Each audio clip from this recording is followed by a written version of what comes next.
Bismillahirrahmanirrahim. Assalamualaikum warahmatullahi wabarakatuh. Alhamdulillahirabbil alamin. Segala puji bagi Allah, Tuhan yang memiliki segala kebesaran dan kemuliaan. Tuhan yang maha tinggi dan maha meninggikan. Tuhan yang maha luas dan maha meluaskan. Tuhan yang maha besar dan maha membagi kekuasaan. Semoga sholawat dan salam serta cinta tercurahkan atas junjungan Nabi kita Muhammad Rasulullah Sallallahu Alaihi Wasallam, sahabat, keluarga dan pengikutnya hingga akhir zaman. Bapak Ibu sekalian, saudara-saudaraku yang saya muliakan, saya sungguh sangat berbahagia pada malam hari ini bisa hadir di hadapan Bapak Ibu dan saudara-saudara sekalian. Kesempatan yang sangat penting bagi saya untuk berbagi cinta, berbagi kebahagiaan, berbagi rindu. Sudah lama tidak hadir di tengah-tengah keluarga IIBF. Karena itu jadwal saya mestinya undangan dari tanggal 14-16 menjadi 28-30. Hari ini saya meninggalkan workshop saya. Ya, karena cinta. Ya, tadi Ustadz Arif sambil menyampaikan pesan. Mudah-mudahan orangnya sudah ada. Gus Sami nggak jadi datang kan? Gitu. Wah, ini berpikir negatif saya bilang. Ya. Saya hadir. Ini hari keempat workshop saya. Besok masih ada hari kelima, tapi saya tinggalkan bisa hadir di acara yang luar biasa ini. Ya, baik, kebangkitan Indonesia, kebangkitan ekonomi Indonesia, tanggung jawab kita semua. Baik. Hari ini ada 57 juta usaha mikro. Usaha mikro. 57 juta. Usaha kecil 650 ribu. Usaha sedang 55 ribu. Usaha besar hanya 5 ribu. Ya, tapi 80% aset, produk, uang itu beredar bukan di tangan kita. Itu fakta brutalnya. Karena itu kita harus berusaha dengan luar biasa untuk meningkatkan kapasitas kita. Kapasitas kita agar kita mampu mengelola yang 80% yang hari ini masih berada di tempat orang lain. Masih berada di ruang-ruang ekonomi yang dikuasai oleh orang lain. Saya ulangi lagi, 80% produk dikuasai bukan oleh kita. 80% uang tidak beredar di antara kita. 80% alat-alat produksi tidak berada di tangan kita. Jumlah kita sangat banyak, 57 juta orang, tapi kita tidak berdaya. Karena itu, salah satu cara agar kita berdaya adalah naik kelas.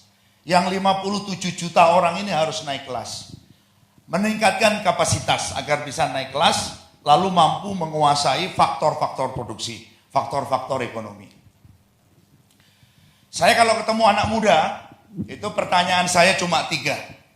Yang pertama, kamu baru saja opening bisnis baru apa? Jadi tugas orang muda adalah opening bisnis baru. Ya, ini kan semua muda ini, kecuali yang depan ini. Opening bisnis baru. Tugas business owner, tugas pegiat ekonomi, itu cuma 3. Yang pertama, opening bisnis baru. Saya menargetkan diri saya tiap 3 bulan opening 1 bisnis baru. Saya baru saja opening PT Berkah Pangan Indonesia yang dibangun berdasarkan sistem syirkah. Kami baru saja membuka sebuah restoran di Gresik. Hanya dalam waktu 2 minggu kita bisa himpun 800 juta dari 39 orang. Jadi kalau Anda bilang bikin bisnis sulit, dibutuhkan modal dan modal itu sulit, kita sudah menemukan jawabannya lewat syirkah. Ini sedang menunggu 6 lokasi baru di Bogor, Cibinong, dan lain-lain. Semuanya akan kita kelola dengan dana sirka. Saya punya pengalaman 18 dari 20 orang yang mendapatkan dana saya selama puluhan tahun terakhir itu tidak kembali. 18 dari 20. Ngeri ya? Karena itu sekarang waktu saya ada di dalam perusahaan itu, yang paling kami harus pastikan adalah setiap sen dari dana investor harus dikelola dengan sangat baik. Ya. Dan ini yang sedang berjalan, sebuah uji coba. Jadi yang membuat bisnis kita nggak berjalan juga kita sendiri. Kita sering tidak bisa menjaga. Karena sesama teman, itu wajahnya santri seperti yang di depan ini, pakai kopiah putih, pakai kopiah coklat, lalu wajahnya manis, kasih investasi, lalu kita sebagai pengelola bisnis tidak hati-hati. Banyak sekali bisnis bangkrut. 18 dari 20 yang saya investasi, itu hampir semua kopiahan seperti ini. Serius. Nah, ini pelajaran penting. Rupanya itu pembelajaran buat saya. Tugas yang kedua adalah launching produk baru.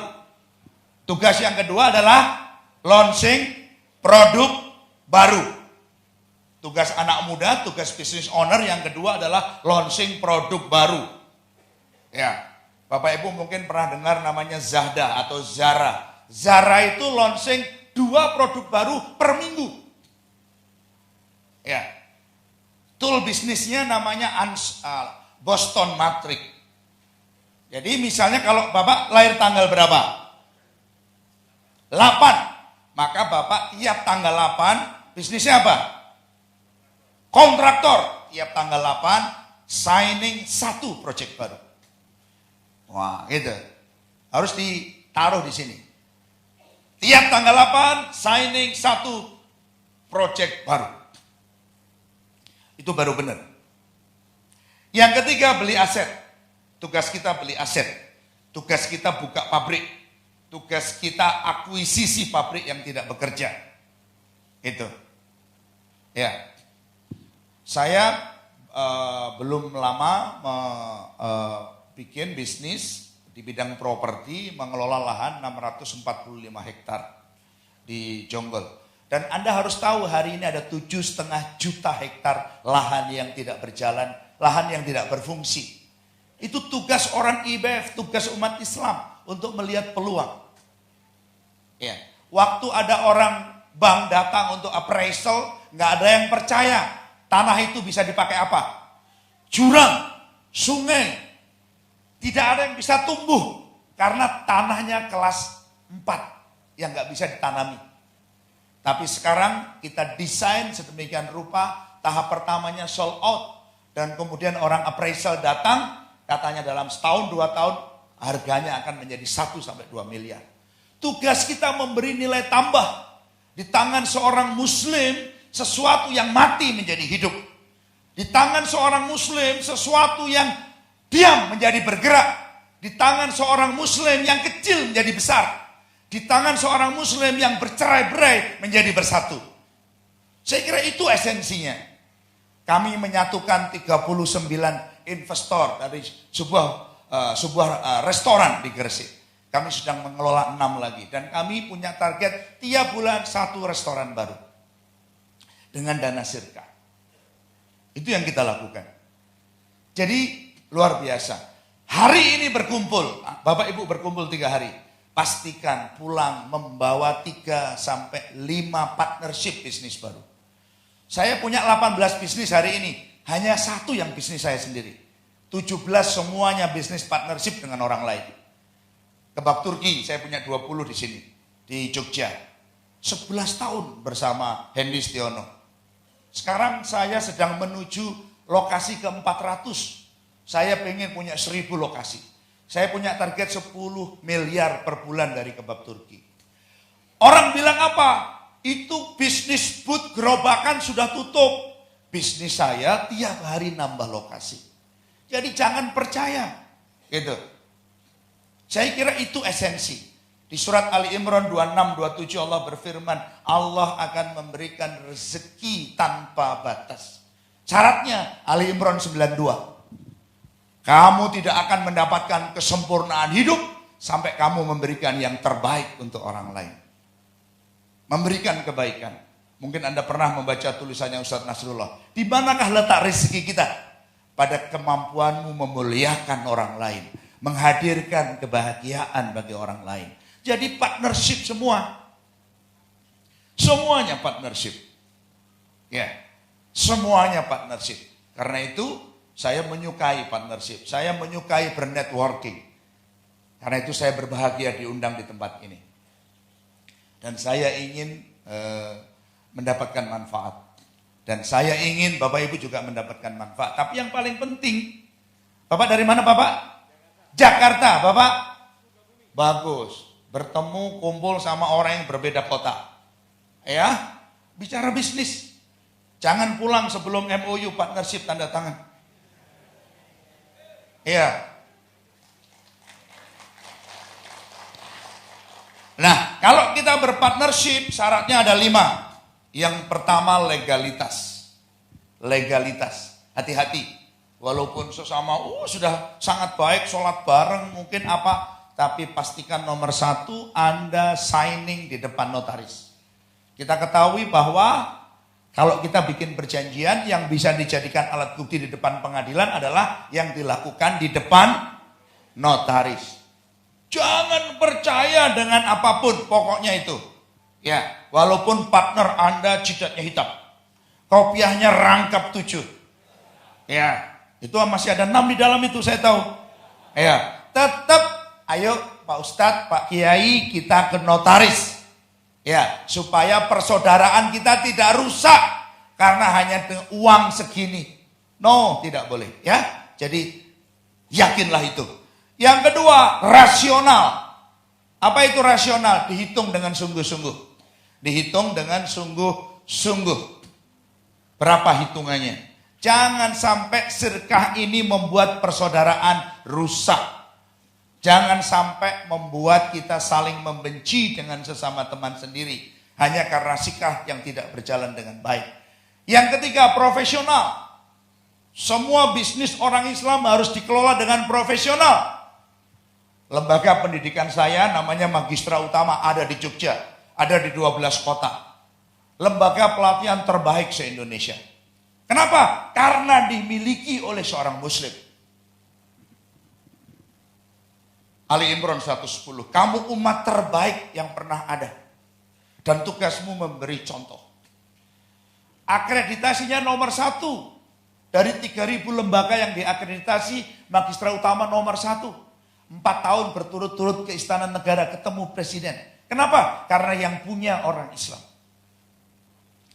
Saya partnernya Mas Sabtuari, Kedai Digital. Ya, Kedai Digital saya the best omset 4 tahun berturut-turut. Kenapa? Karena yang punya orang Islam. Ikut How to Be Debt 3 hari. Ikut Financial Literacy 3 hari di IBF. Ikut program coachingnya 12 bulannya IBF. Gitu. Project internasional saya dibiayai oleh Jerman, Jepang, dan Belanda. The best in Asia Pasifik, dapat penghargaan dari Asian Development Bank di Manila. Kenapa? Karena yang punya orang Islam. Saya kira semangat menjadi yang terbaik harus diinstal di dada kita. Termasuk kita kalau kita mendapatkan amanah dana orang lain. Kalau kita dapat amanah dana orang lain, pegang dengan sungguh-sungguh. Jangan itu justru kesempatan untuk kita memanipulasi atau memanfaatkannya untuk kepentingan pribadi. Itu terjadi banyak sekali di antara teman-teman kita. Yang keempat, pakai ilmu. Saya ulangi lagi, yang pertama aspek perjanjian. Jadi walaupun dengan teman sendiri, pastikan ada perjanjian. Yang kedua, rasional. Dihitung dengan sungguh-sungguh. Jangan memberi harapan palsu. Ini restoran bagus nanti dan sebagainya. Tadi saya bersama Mas Afes yang punya Santara ya, punyanya Mas Satya. Ya, untuk IPO-nya UKM ya, yang dikelola oleh Mas Satya ya, anak muda tapi luar biasa. Nah, berapa keuntungannya? 18% setahun, kecil, tapi itu yang masuk akal. Kalau ada orang datang menawarkan 40%, Anda percaya? Tapi malah kita yang percaya yang kayak gitu. Jadi tidak rasional. Ya, yang ketiga profesional. Siapa yang ngelola? Profesional enggak? Gitu. Dan yang keempat, pakai ilmu. Ilmunya siapa? Ilmunya IBF. Ya. Jadi kalau sudah pakai ilmunya IBF, insya Allah akan berhasil. Yang kelima, etik. Etik itu apa? Jangan merusak hubungan sosial. Hubungan dengan orang lain. Dan halal. Dipastikan halal. Itu 5 prinsip kalau kita membangun partnership. Karena skill up, karena kebangkitan hanya bisa kalau kita bersama-sama. Kalau kita bersatu. Kalau kita tidak bersatu, kita akan dikalahkan. Kita bersatu saja, kita juga akan dikalahkan. 80% uang tidak beredar di antara kita. 80% uang tidak beredar di antara kita. Kita bersatu saja, uang kita cuma 20%. Bagaimana jika kita bercerai-berai? Jadi ayo kita bersatu. Ayo kita membangun ekonomi kita bersama-sama. Ekonomi sirkah, ekonomi berjamaah. Karena itu mari kita latihan bikin kerjasama. Saya sudah praktek, sekali lagi saya punya bisnis, semuanya bisnisnya orang lain. Saya punya ayam pakuan, itu punyanya Pak Kusnadi. Saya punya 5 ayam geprek, punyanya Pak Kusnadi. Saya punya 4 bakso tengkleng, punyanya Mas Bambang. Ya, saya punya Amazi Resto, punyanya Bu Yanti. Saya punya O-Chicken, punyanya Bu Radia. Saya punya kebab Turki, punyanya Mas Hendy.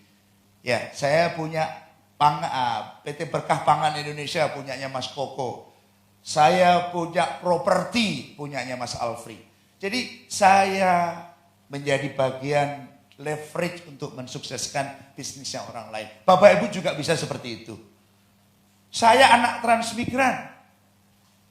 Saya lahir di Malang, tapi Bapak Ibu saya transmigrasi ke Kalimantan. Kalau ada transmigran, orang Jawa hanya mau pindah keluar Jawa karena 2 alasan. Yang pertama malu, yang kedua melarat. Bodoh-bodoh nggak enak. Itu, saya memulai bisnis saya. Sekarang saya punya kampus Magistra Utama milik saya sendiri. Saya punya banyak bisnis. Nah, semuanya dimulai dari nol. Saya dulu mendatangi 8 bank puluhan tahun yang lalu dan tak ada satupun yang mau kasih pinjaman.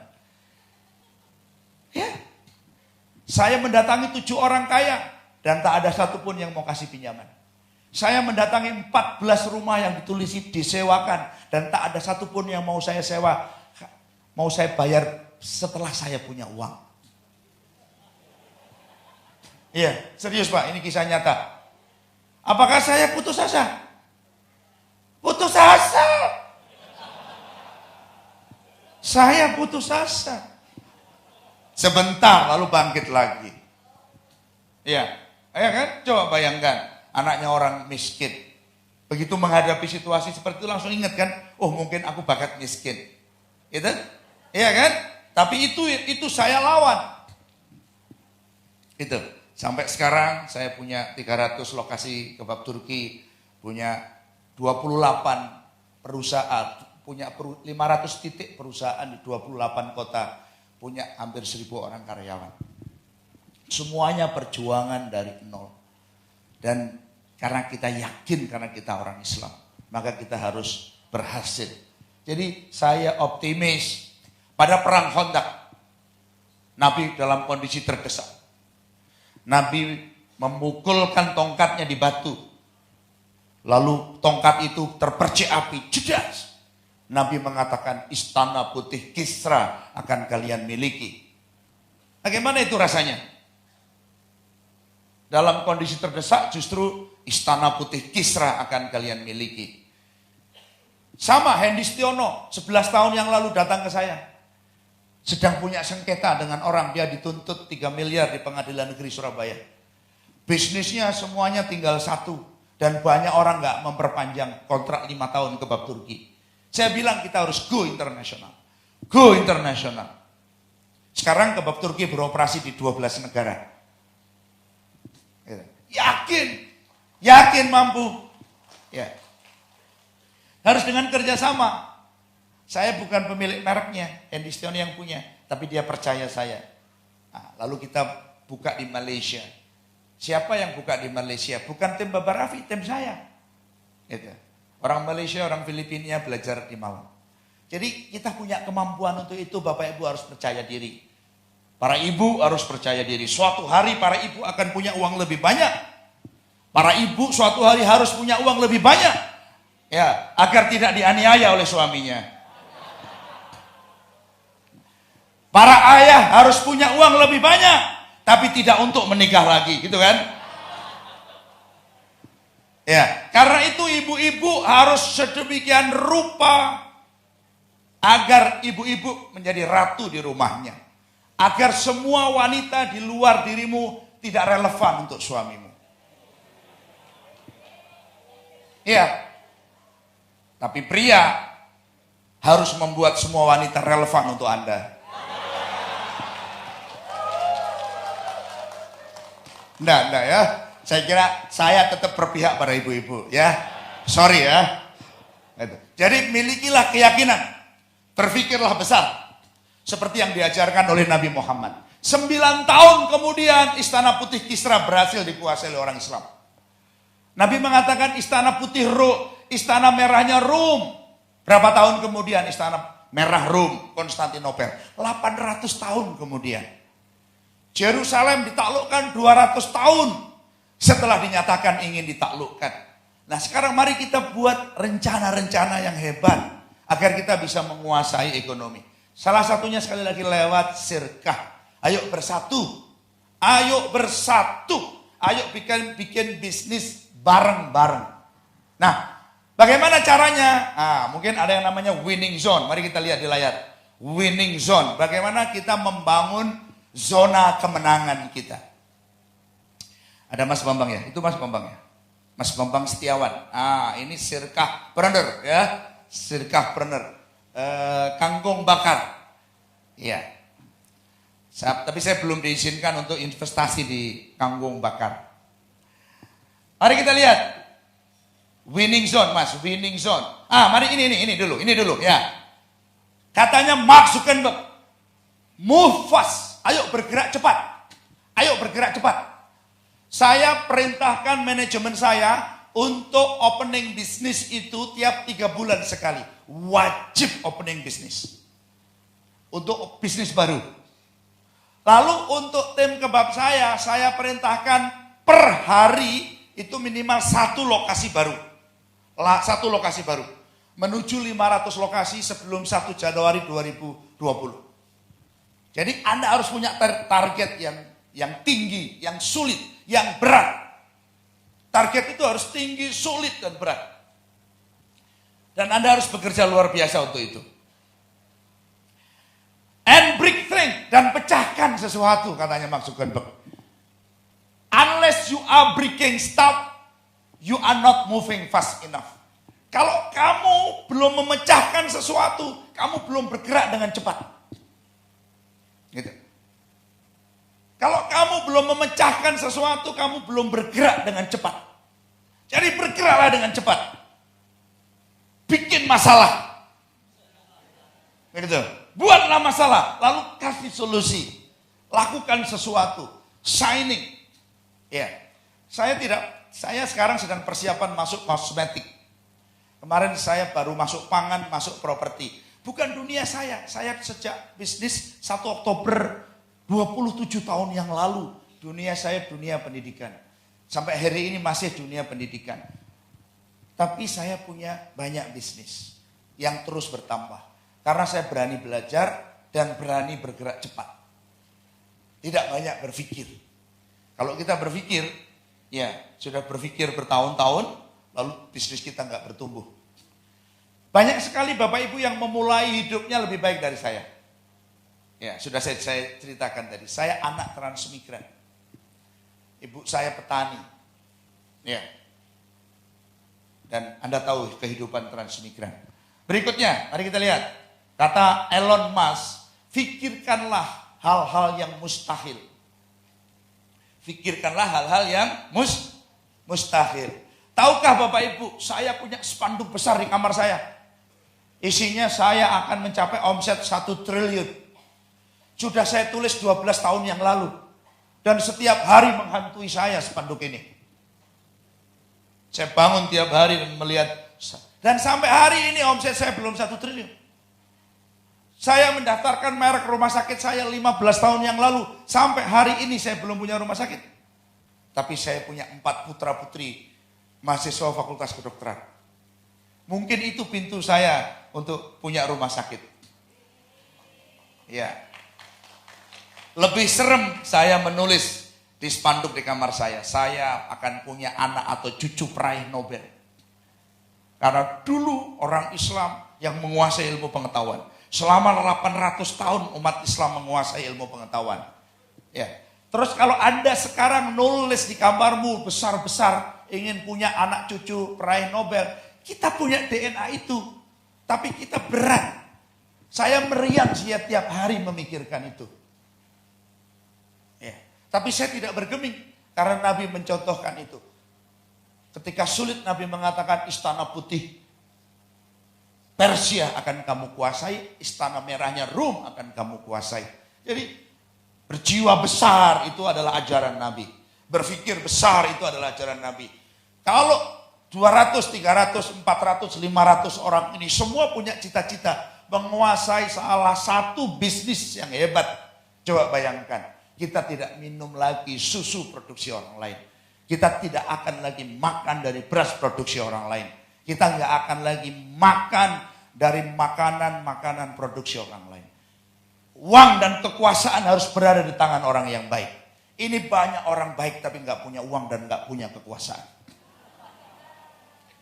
Dan itu yang harus kita perjuangkan hari ini. Dan saya kira IBF ada di titik itu. Ya, baik. Semua perusahaan dulunya kecil. Semua perusahaan dulunya kecil. Hari ini tidak peduli omsetmu berapa. Karyawanmu berapa? 1. Sama dengan saya 27 tahun yang lalu. Sekarang saya punya hampir 1.000 orang karyawan. Omsetmu boleh kecil. Tapi disiplinmu, mentalitasmu, pikiranmu, cara kerjamu harus mencerminkan bahwa bisnismu suatu hari akan besar.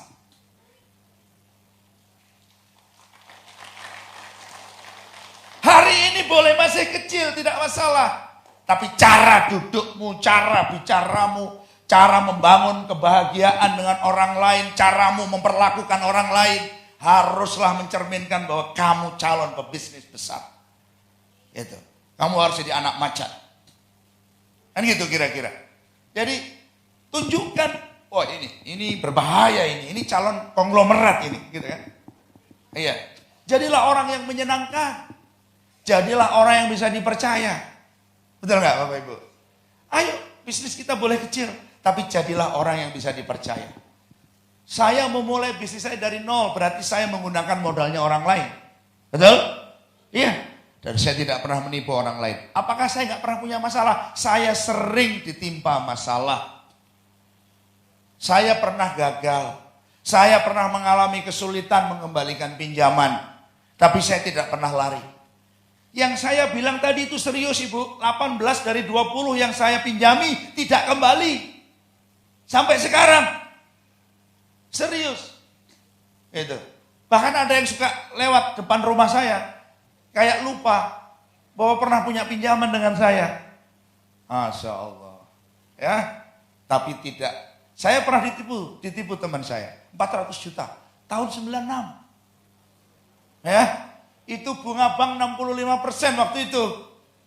Saya bilang ayo kita selesaikan. Dia bilang tidak, nanti kita selesaikan di akhirat katanya. Ya, setelah ketemu saya 40 hari kemudian dia meninggal. Iya, kisahnya kan. Semua yang menipu saya berantakan. Iya. Bukan karena saya. Bukan karena saya. Allah dalam sebuah hadis qudsi mengatakan, Aku akan mempercepat siksa untuk 3 golongan. Yang pertama, yang mendurhakai orang tuanya. Kalau kamu durhaka pada orang tuamu, ya itu siksanya bukan nanti, Pak. Sekarang. Yang kedua, yang mengambil haknya orang lain, yang mendolimi orang lain. Kalau kamu mendolimi orang lain, ngambil tanahnya orang lain, nipu uangnya orang lain, kamu gak akan pernah sukses. Yang ketiga, yang tidak berterima kasih pada orang yang telah berbuat baik padanya. Saya selalu berterima kasih pada Pak Happy. Mungkin Anda tidak tahu, saya suka ngirim pesan pribadi ke Pak Happy. Ya, saya berterima kasih. Ya, saya pernah belajar di sini dan saya akan terus belajar. Dan ketika saya diundang, diberi kesempatan untuk bicara di sini, saya sangat bersukacita. Dan saya mencari waktu dan mencari cara bagaimana saya sampai di sini. Karena besok saya harus di Palembang. Malam ini saya harus berangkat langsung ke Palembang. Jadi, Bapak Ibu, 3 itu yang penting menurut saya. Berterima kasihlah pada orang yang telah berbuat baik padamu. Berterima kasihlah pada orang tua. Saya kira nanti Ustadz Arif paling bicara itu ya. Paling-paling ya, mana orangnya? Iya, tapi saya sepakat.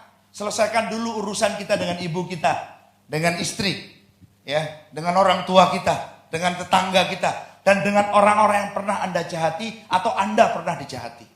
Tidak usah takut, datangi, mintalah maaf, berterima kasihlah, berterima kasihlah, berterima kasihlah. Ar-Rahman 60 hanya kebaikan yang bisa menciptakan kebaikan. Tapi An-Najm 39, Allah hanya akan memberi kepada kamu yang setara dengan yang kamu lakukan. Ayo, kita sudah melakukan apa? Kita sudah melakukan apa? Nah, itu pertanyaannya. Saya sekarang baru punya 300 lokasi kebab Turki. Saya pengen punya 1000. Saya sudah 52 tahun dan saya masih lapar. Saya baru punya 100 kamar kos, saya ingin punya 1000 kamar kos. Saya sedang membangun kamar kos baru. Saya baru punya 40 merek dan saya ingin punya 500 merek terdaftar. Dan saya sedang terus berjuang untuk itu. Kenapa? Karena saya muslim. Kalau saya mau diam di rumah, sudah selesai. Saya punya kamar kos yang bisa menghidupi. Tapi saya ingin 57 juta usaha mikro ini bertumbuh. Saya sudah datang ke Pematang Siantar, itu 7 jam dari Medan. Ke Sengkang, itu 8 jam dari Makassar. Pontianak, kita jalan dari titik-titik kita ke seluruh Indonesia. Kita ditunggu oleh orang seluruh Indonesia. Dan umat ini butuh orang-orang yang kuat. Dan IIBF akan menjadi salah satu wadah payung organisasi yang akan melahirkan para pebisnis yang kuat. Karena itu kalau kita ketemu setahun lagi, Anda harus bertumbuh bisnismu paling tidak 10 kali lipat. Berjanjilah. Kalau kita bertemu lagi setahun lagi di acara yang sama seperti ini, di ulang tahun yang ke-10, Anda harus sudah punya 10 partner bisnis baru. Serius. Ya, itu. Semangat, ayo. Supaya kita dapat dipercaya, ayo bangun suasana persepsi diri yang menyenangkan. Saya pribadi yang menyenangkan. Saya pribadi yang bisa dipercaya. Setiap hari saya ditawari bisnis. Walaupun tidak saya terima serta-merta. Tapi itu peluang. Dan banyak sekali kawan-kawan kita butuh partner. Partner yang dapat dipercaya. Partner pekerja keras. Kita harus bekerja keras. Umat Islam harus bekerja keras. Selain berpartner, bekerja sama, kita harus bekerja keras. Ya, terus. Anda tahu Coca-Cola dulu sehari berapa? 13 cup sehari. Coca-Cola dulu produksinya 13 cup sehari. Siapa yang jualannya sekarang baru 13 sehari? Jangan khawatir. Tapi sekarang Coca-Cola 12.600 kemasan per detik. Kamu kentut sudah 54.000 dia. Ya, dari semua bisnis dulunya kecil. Tapi kalau saya ketemu teman-teman saya, selalu saya semangati untuk itu. Ini ada Mas Ruli nih, Ruli Programmer. Saya bilang kamu harus bikin 1000 orang untuk dididik di pondok IT. Karena kita butuh orang-orang yang hebat. Saya bilang sama Mas Bambang itu, bikin 1000 cabang. Saya bilang sama Pak Kusnadi, ayam Pakuan harus punya 1000 cabang. Ya, Starbucks dulu 1, sekarang 18.000. 18.000 cabang. Ya, jadi mari kita miliki. Kenapa? Surat Al-Ghafir ayat 60. Allah berfirman, mintalah kepadaku, niscaya akan aku perkenankan. Ada batasannya? Tidak ada. Tidak ada. At-Talaq ayat 2. Kalau kamu bertawakal kepada Allah, Allah akan memberimu rezeki dari arah yang tidak disangka-sangka. Jadi kenapa kita tidak yakin bahwa kita akan diberikan rezeki yang berlimpah? Kalau kita punya syarat untuk itu. Ya, terus. Winning zone, terus winning zone. Terus. Ya. Bapak Ibu milikilah winning zone. Apa itu zona kemenangan? Boleh dipoto. Apa itu zona kemenangan yang warnanya hijau? Ya, zona kemenangan. Yang nomor 1 adalah what consumer want. Apa yang diinginkan oleh konsumen kita? Apa yang diinginkan? Siapa yang bisnis kuliner yang di depan? Bisnisnya kuliner? Di depan siapa? Yes. Apa yang diinginkan oleh konsumen Anda? 5. Enak rasanya.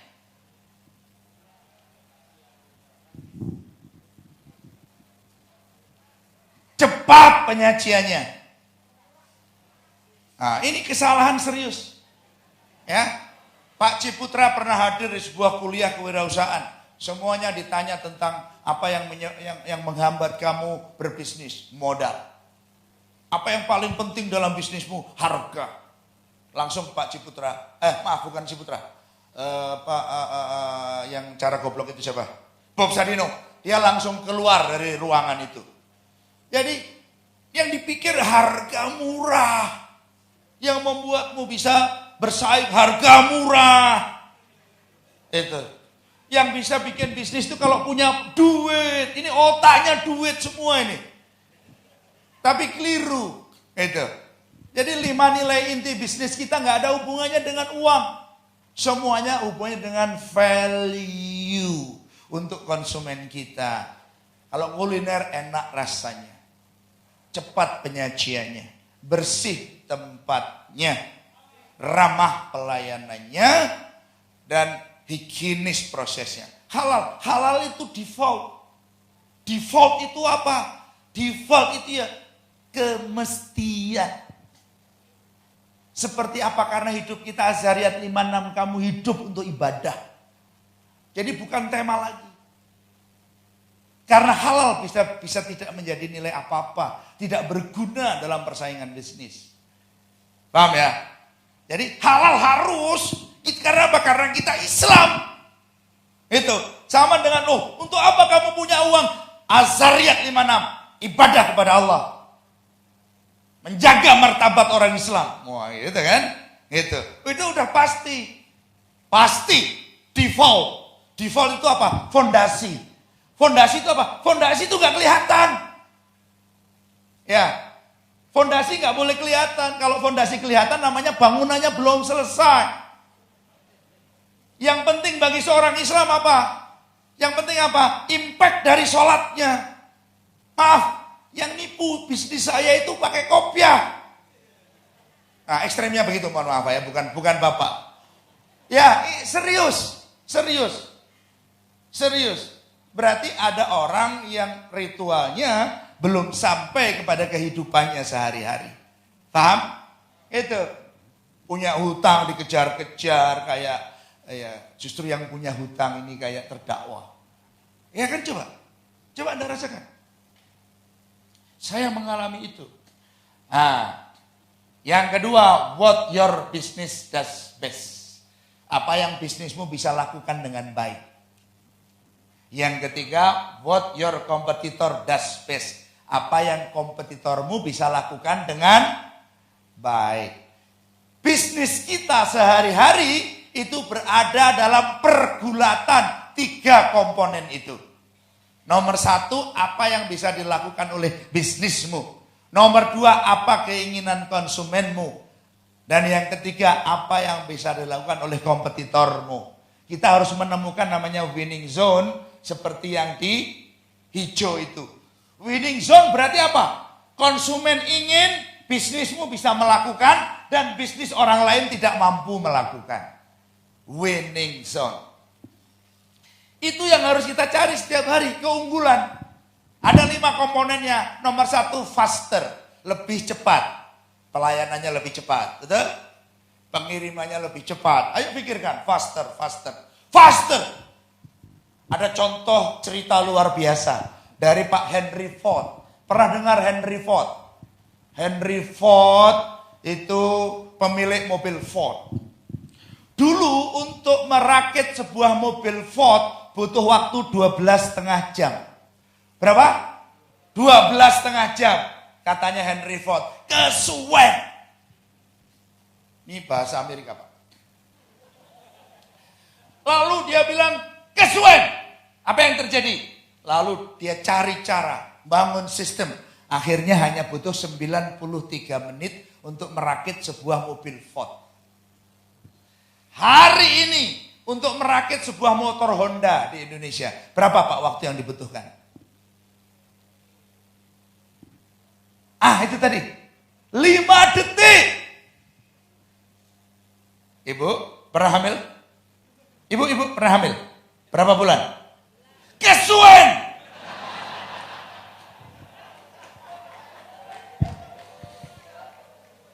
Jadi sekarang ayo kita berpikir tentang bisnis kita. Misalnya kalau bisnisnya kuliner, berapa waktu orang makan? Orang makan lama sekali. Langsung didatangi, cepet pergi. Gitu. Bangun sistem supaya orang yang makan di restoran Anda dengan cepat, efisien. Nah gitu kira-kira. Bagaimana caranya? Karena itu di semua kafe, saya baru saja menemani Mas Iwan namanya, Iwan Agustian. Pemilik DBD Powder. Jadi pemilik tepung untuk minuman. Keliling Malang Raya. Kita mencari kafe. Semua kafe kita datangi. Semua kafe tidak ada yang jualan kopi hitam. Kecuali memang kafe kopi. Kenapa? Anda beli kopi 25.000, nongkrongnya 45 jam. Betul? Nah, duitnya piro? Terlalu sedikit. Nah, itu kira-kira. Jadi faster, faster, faster. Berapa waktu yang dibutuhkan? Saya penjual kebab. Kami sedang melatih supaya 1 kali goreng itu bisa 36 kebab. 10 menit. Bayangkan berapa omsetnya 10 jam. Kalau per 10 menit 36 porsi. Ngeri. Iya kan? Gak usah dihitung, udah ngeri aja itu. Sekarang bayangkan di bisnis Anda. Kalau proses produksi penjualannya bisa lebih cepat. Betul? Jadi bisnis owner otaknya isinya faster, faster, faster. Gitu. Ayo lebih cepat, lebih cepat. Goreng berapa lama? Goreng tidak boleh lebih dari 3 menit misalnya. Ya, menyiapkan, mengantar misalnya. Iya, ada restoran yang enak nunggu 1 jam. Harus ditutup itu. Yang nutup siapa? Restoran lain yang beroperasi lebih baik. Jadi bisnis yang buruk layak ditutup oleh bisnis lain yang dikelola lebih baik. Karena itu milikilah bisnis yang lebih baik. Bisnisnya orang Islam harus baik. Kenapa? Karena kita Islam. Ali Imran 110, kamu umat terbaik. Kalau ada bisnis yang omsetnya tertinggi, harus punya orang Islam. Tidak boleh tidak. Kalau ada bisnis yang layanannya tercepat, harus punya orang Islam. Betul Bapak Ibu? Iya. Apalagi yang membawa nama Islam. Harus. Karena itu saya nggak berani. Saya punya lembaga pendidikan namanya Magistra Utama. 100% siswanya Muslim. Diajarkan Quran. Yang nggak bisa ngaji, diajari ngaji. Mata pelajarannya Al-Islam. Seluruhnya Islam. Tapi namanya Magistra Utama. Takut. Ya. 70% tidak berjilbab waktu masuk. Begitu keluar 99% berjilbab. Sudah 100.000 orang alumninya sampai hari ini. Ya. Jadi bisnis orang Islam harus bisnis yang paling bagus. Kenapa? Karena kita Islam. Harus malu. Rumah kita harus yang paling bersih. Ya, jangan hanya dapat toilet bersih waktu kita di hotel. Rumah kita, Bapak Ibu, serius. Saya di rumah juga melakukan hal yang sama. Saya setiap hari, setiap saat kalau nemu gombalan, saya ambil, saya buang ke sungai.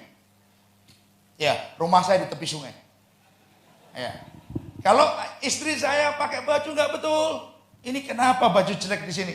Ya, saya ambil, saya buang. Gitu, benar. Jadi, ayo kita jadikan rumah kita rumah yang paling indah. Tempat anak-anak kita tumbuh. Kita harus, saya punya anak namanya Muhammad Salahuddin Adil Haki. Namamu Muhammad, duta besar agama kamu. Namamu Salahuddin, kamu keturunan penakluk. Di rumah saya tulisi, hanya anak juara di sekolahnya. Hanya anak dengan juara 1 di sekolahnya boleh tinggal di rumah ini. Jangan bayangkan betapa stres anak-anak saya. Iya, saya selalu membayangkan kenapa anak-anak kita tidak seperti dulu. 800 tahun Al-Jabar, Al-Khawarizmi, Ibnu Rus, Ibnu Sina lahir dalam tradisi Islam.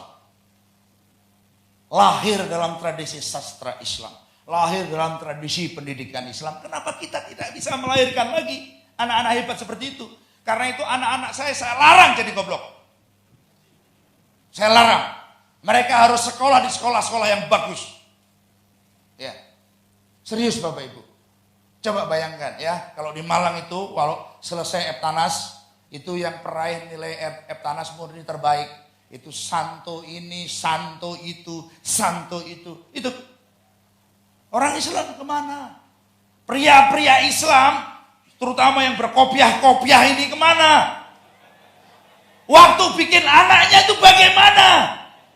Kok bisa lahir anak-anak yang loyo, tidak bisa bertarung? Putra saya lulusan terbaik di SMP Negeri 4 di Malang, SMA Negeri 3 Malang kalah sama namanya Stephen. Saya bilang, kenapa kamu kalah sama namanya Stephen? Dia bilang, Stephen bukan manusia katanya. Maaf, kebetulan Stephen ini Cina. Ya, kenapa? Kebetulan dia bukan Islam. Kenapa?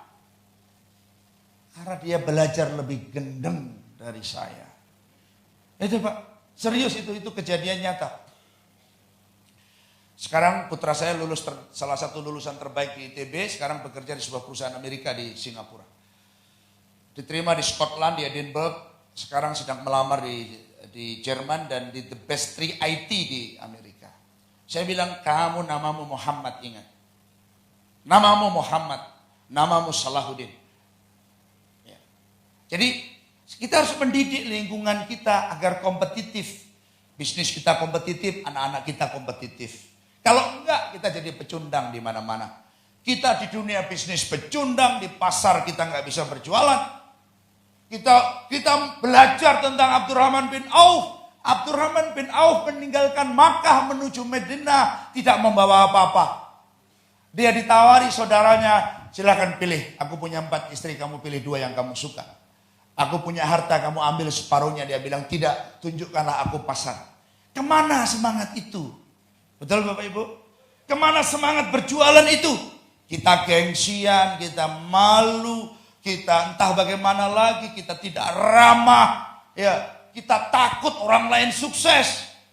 Kita kalau ada orang lain sukses, kita malah rasanya indel-indel di sini gatal semua. Itu, badan meriang-meriang, jangan. Kalau ada orang sukses kita bergembira. Kita harus bergembira. Saya kalau di Facebook Bapak Ibu, orang bikin status apa saya like. Saya like. Ada orang yang gak pernah like status saya like.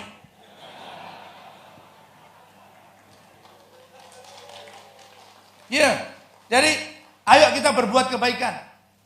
Ar-Rahman 60 hanya kebaikan yang bisa menciptakan kebaikan. Dalam hadis Tabrani nomor 3987, nanti boleh dicek. Allah berfirman, Allah tidak menyukai hal yang sepele-sepele. Allah menyukai hal-hal yang hebat. Ya, kita.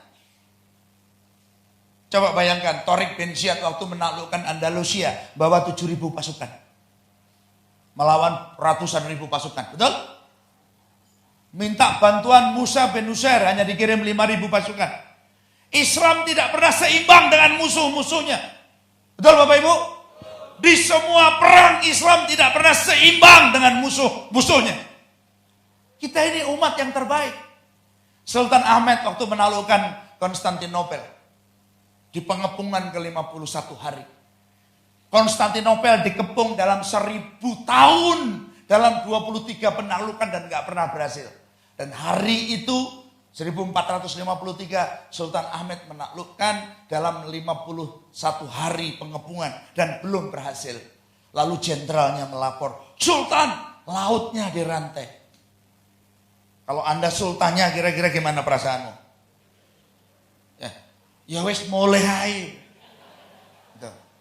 Sudah 1000 tahun ini ditaklukkan dan gak pernah berhasil. Apa kata Sultan? Kalau kamu gak bisa lalui, kamu lewati. Apa yang terjadi kemudian? 71 armada naik ke Bukit Galata. Selalu ada solusi. Kalau kamu iman pada masa depan yang hebat. Kalau kamu iman pada Allah yang hebat. Al-Isra ayat 7. Kalau kamu berbuat sesuatu, itu untuk dirimu sendiri. Jadi yakinlah itu. Yakinlah itu. Tidak ada sistem spiritual yang begitu luar biasa seperti Islam. Memberikan kesempatan umatnya untuk meraih yang terbaik, yang terbanyak dalam hidup. Jadi menjadi muslim itu anugerah luar biasa. Dan menjadi muslim harusnya mengangkat derajat kita. Syaratnya Muhammad ayat 7. Tolong agama Allah. Kamu akan diteguhkan kedudukanmu dan diangkat derajatmu. Cuma itu syaratnya. Tapi ada Al-Insyirah 5 dan 6. Harus ada kesulitan. Karena itu temukanlah kesulitan. Cari kesulitan. Iya kan, otak kita kan gak suka kesulitan. Ah sulit. Turuai neng omah. No, itu. Sulit, lalu kemudian kita menyerah. Tidak, temukanlah winning zone-mu. Temukanlah winning zone-mu. Saya percaya menjadi Islam haruslah sekaligus menjadi pebisnis yang hebat. Menjadi Islam haruslah sekaligus sebagai ayah yang hebat. Siapa di sini yang para ayah? Ya semuanya pasti. Ya, ya kan? Ayo kita punya rumah yang hebat. Di abad ke-11, para ilmuwan, para peneliti, para sufi itu punya rumah yang penuh dengan taman yang indah. Jadi rumah orang Islam haruslah rumah yang penuh bunga. Rumah yang paling bersih. Rumah yang paling indah. Karena Islam itu indah. Al-Islamu ya'lu wa la yu'lalai. Islam itu tinggi dan tidak ada yang lebih tinggi daripadanya. Jadi kalau KTP-mu berbunyi Islam, hidup kita haruslah yang terbaik.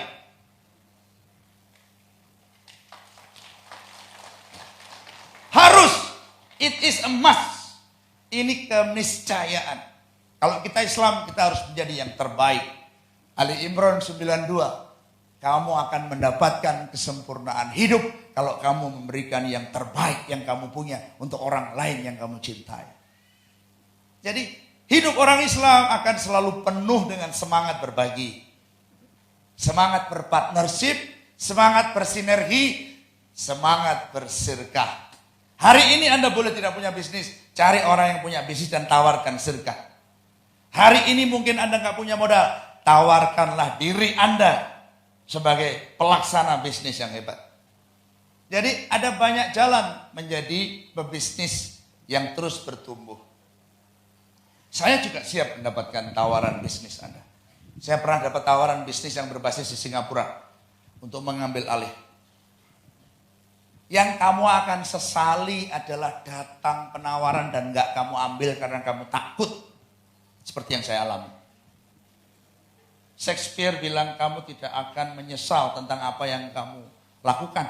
Tapi kamu akan menyesal 20 tahun yang lalu kamu tidak melakukan yang harusnya kamu lakukan.